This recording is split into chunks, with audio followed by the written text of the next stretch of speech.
আমরা 1971 সালকে সব সময় মাথা উত্তোলিত রাখতে চাই, কারণ ওইটাতেই আমাদের অস্তিত্ব, বাংলাদেশের অস্তিত্ব, ঠিক কিনা?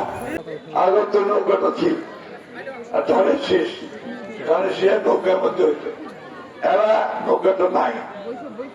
নৌকার যিনি কান্ডারি আমাদের সাবেক প্রধানমন্ত্রী হাসিনা, উনি আপনাদেরকে ফেলে ভারত ফেলে দিল্লি থেকে বসে আছে আর আমাদেরকে বিপদে ফেলে দিয়ে গেছে, তাই না?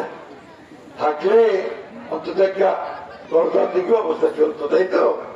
এখন আছে নতুন একটা মার্কা আসছে আমাদের সামনে, আপনাদের ছেলে তার প্রতিনিধি দাঁড়াইছে,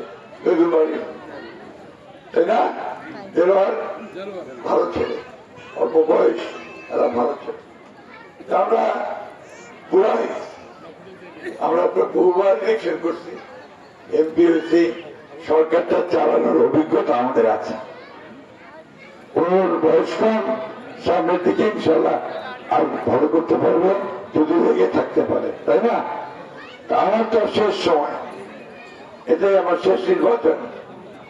আমি আপনাদের কাছে শেষ সময় আসছি, এইবার আপনারা আমাকে আরেকবার সুযোগ দিবেন, দানের শীর্ষে ভোট দিয়ে আপনাদের কাজ করাতে। আমরা দেশ থেকে স্বাধীন করছিলাম, পাকিস্তান থেকে আলাদা হয়ে গেছিলাম। পাকিস্তান আমাদের উপরে অত্যাচার করত, তারপরে আমরা আলাদা হয়ে গেছিলাম, আলাদা হয়ে বাংলাদেশ স্বাধীন করছি। আর সেই সময় যারা পাকিস্তান সেনাবাহিনীকে সাহায্য করছে,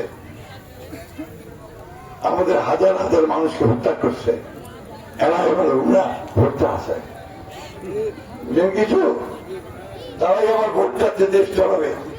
যদি দলটা আমার দেশে বিশ্বাস করে না, স্বাধীনতাতে বিশ্বাস করে না, তার কাছে আমি ভোটটা দিয়ে দেশটা কি সর্বনাশ করবো না, করবো না, তাই না?